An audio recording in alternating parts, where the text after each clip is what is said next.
তো ডিজিটাল পর্দা না, আমরা বলছি ফাতিমা রাদিয়াল্লাহু আনহার মতো পর্দা, আয়েশা রাদিয়াল্লাহু আনহার মতো পর্দা, খাদিজা রাদিয়াল্লাহু আনহার মতো পর্দা। আল্লাহ পাক তৌফিক দান করবে।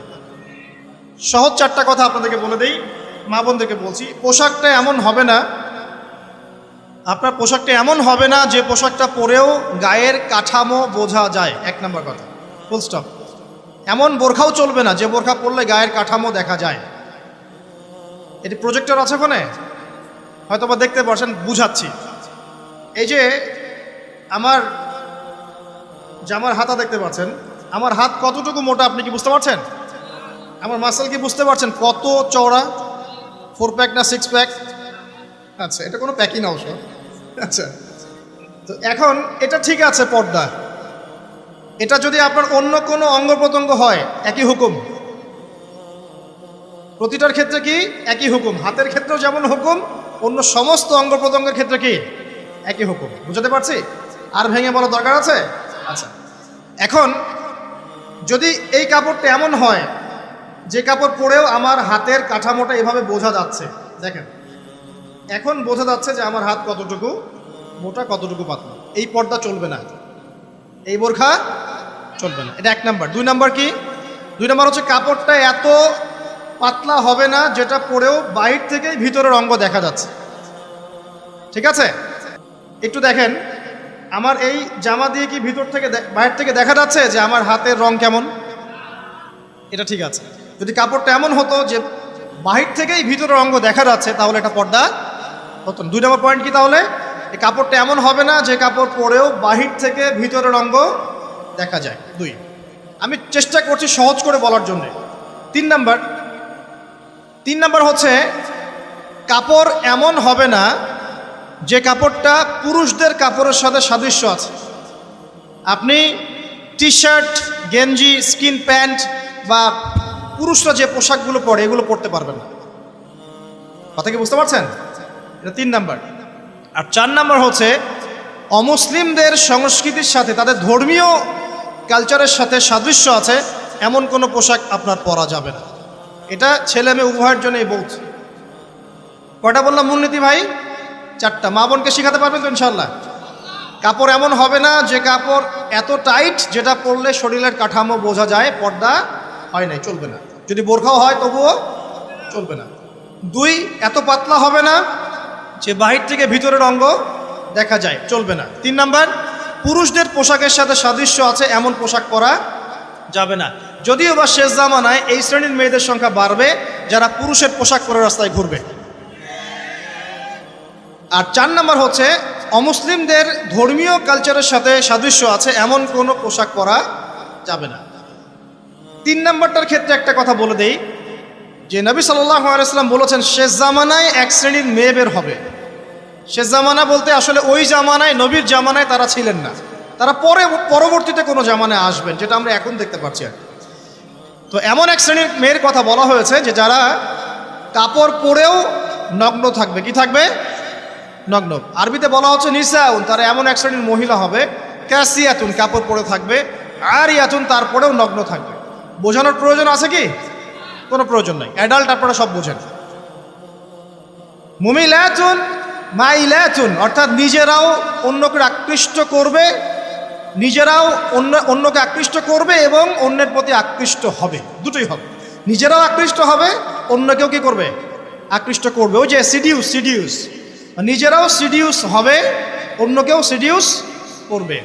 এই শব্দটা 1400 বছর আগে নবী সাল্লাল্লাহু আলাইহি ওয়াসাল্লাম হাদিসে বলে গিয়েছেন যে এমন এক শ্রেণীর মেয়ে বের হবে যাদেরকে আমি দেখি নাই, আমার যুগে তারা ছিল না, পরবর্তী কোনো যুগে আসবে।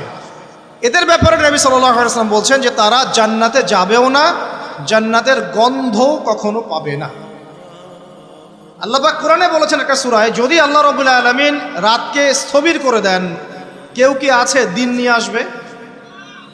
আবার বলেছেন আল্লাহ পাক যদি দিনকে স্থবির করে দেন, স্থির করে দেন, কোনো সত্তা কি আছে রাত এনে দিবে? তাহলে আল্লাহ পাক চাইলে একদিনকে 1 বছর করতে পারেন না? একদিনকে 1 মাস করতে পারেন না? একদিনকে 1 সপ্তাহ করতে পারেন কিনা? বাকি দিনগুলো আমাদের মতোই।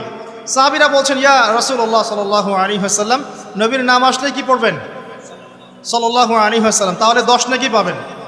10টা গুনাহ মাফ হবে, আল্লাহ পাক আপনার প্রতি 10 বার রহম করবেন ইনশাআল্লাহ। আর যে ব্যক্তি নবীর নাম শুনে দরুদ পড়ে না, নবী সাল্লাল্লাহু আলাইহি ওয়াসাল্লাম তাকে বদদুয়া করেছেন। কি করেছেন? বদদুয়া করেছেন। একদিন নবীজি সাল্লাল্লাহু আলাইহি ওয়াসাল্লাম মিম্বরের উপর দাঁড়িয়ে আছেন, তৃতীয় সিঁড়িতে গিয়ে তিনি বললেন আমিন।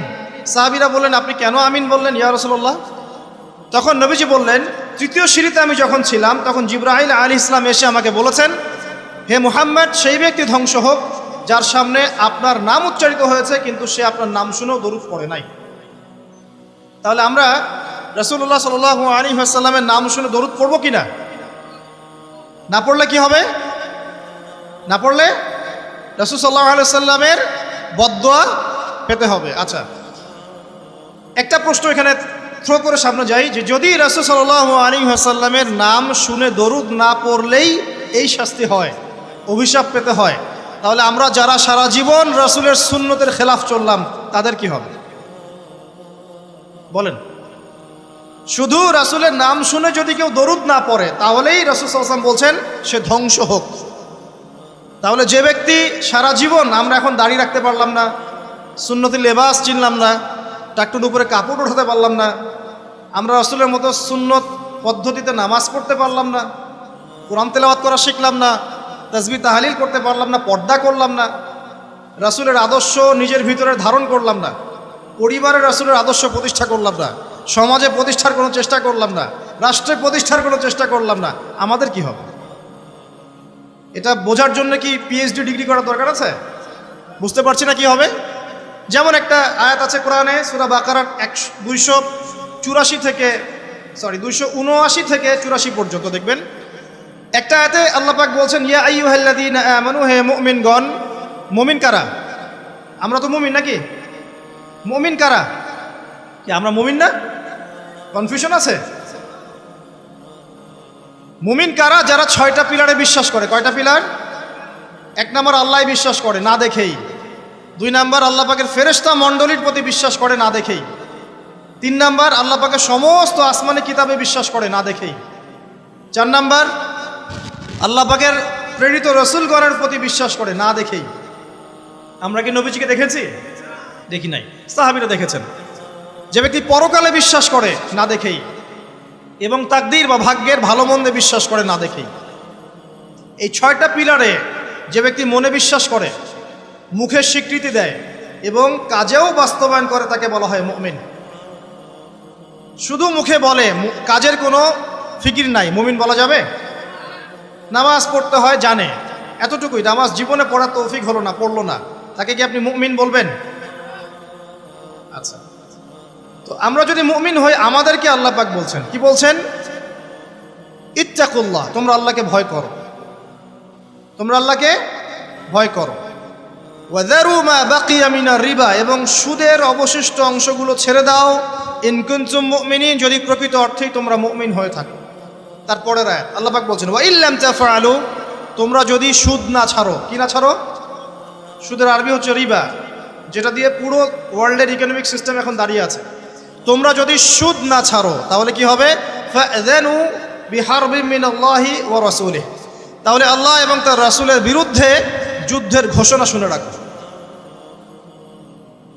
এখন আমাকে বলেন, মুমিন ব্যক্তি যদি, মুমিন হোক আর কাফের হোক আর যেই হোক, সে যদি আল্লাহ এবং তার রাসূলের সাথে যুদ্ধ করে, সে কি পরকালে নাজাত পাবে?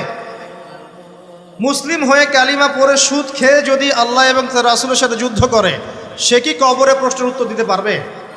সে হাউজে কাউসারের পানি পাবে? সে নবী সাল্লাল্লাহু আলাইহি ওয়াসাল্লামের সুপারিশ পাবে? এতটুকু বোঝার জন্য কি আমার পিএইচডি করার দরকার আছে?